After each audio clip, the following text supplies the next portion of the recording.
আজকের যুব সমাজ এমন ধ্বংসের পথে চলে গেছে যে যুব সমাজকে আমরা একবারে ইসলামের ছায়াতলে খুব কম পাচ্ছি।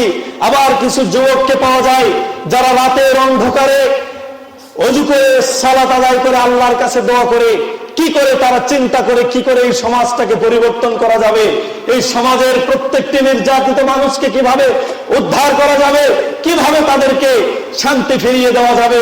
এই এক ধরনের যুবক আছে যারা তারা সর্বদা চিন্তা করে এই সমাজটাকে কিভাবে পরিবর্তন করা যায়, যে সমাজটা একবারে ধ্বংসের অতল গহ্বরে তলিয়ে যাচ্ছে, এই সমাজটাকে কিভাবে টান দিয়ে উঠানো যাবে, তারা সর্বদা সেই চেষ্টায় নিমজ্জিত আছে। আর আরেক দল যুবক তারা স্রোত যেদিকে যায় সেদিকে তারা ভেসে চলেছে। সম্মানিত উপস্থিতি, বলছিলাম ইব্রাহিম আলাইহিস সালামের কথা। তিনি একজন যুবক, সবাই যেদিকে যায় তিনি সেদিকে যাননি, সবাই মেলায় যায়, ইব্রাহিম আলাইহিস সালাম সেখানে যাননি। মানে স্রোত যেদিকে যায় সেদিকে সে ভেসে যায় না।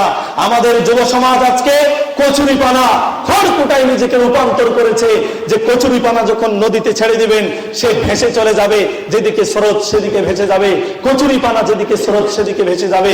কচুরিপানার ক্ষমতা নেই যে স্রোতের উল্টা বিপরীতে যাওয়ার মতো তার কোনো ক্ষমতা নেই। যুবক, তোমাকে সেই রকম হতে হবে যে স্রোত যেদিকে যায়, সবাই যেদিকে যায় তার উল্টা দিকে তোমাকে যাওয়ার চেষ্টা করতে হবে, ইব্রাহিম আলাইহিস সালামের মতো। তুমি কি করছো? তুমি পরিবর্তন না হলে তো এই সমাজ পরিবর্তন হবে না। তোমার হাতেই তো এই সমাজ দাঁড়িয়ে আছে। যুবকদের মধ্যেই এই সমাজ দাঁড়িয়ে থাকবে।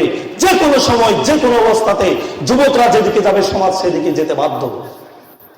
আজকে আমাদের যুব সমাজ এই সমাজের দায়িত্ব তারা ছেড়ে দিয়েছে।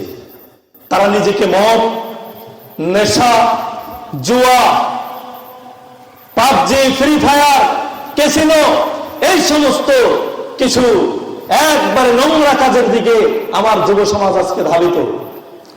ক্যাসিনো খেলবে, আপনার ফ্রি ফায়ার, পাবজি গেম খেলার জন্য বাপকে ধরেছে যুবক যে বাবা আমাকে একটা মোবাইল কিনে দিতে হবে, ক্লাস 8-এ পড়ে, 9-এ পড়ে, 10-এ পড়ে, আমাকে একটা মোবাইল কিনে দিতে হবে 20,000 টাকা দামের, না হলে সে বাসায় কোনো কাজ করবে না, খাবে না, বাসায় থাকবে না। কি তার দুঃখ যে আমাকে একটা মোবাইল কিনে দেওয়া হচ্ছে না। সম্মানিত উপস্থিতি, এইরকম যুবক দিয়ে সমাজের পরিবর্তন হবে না।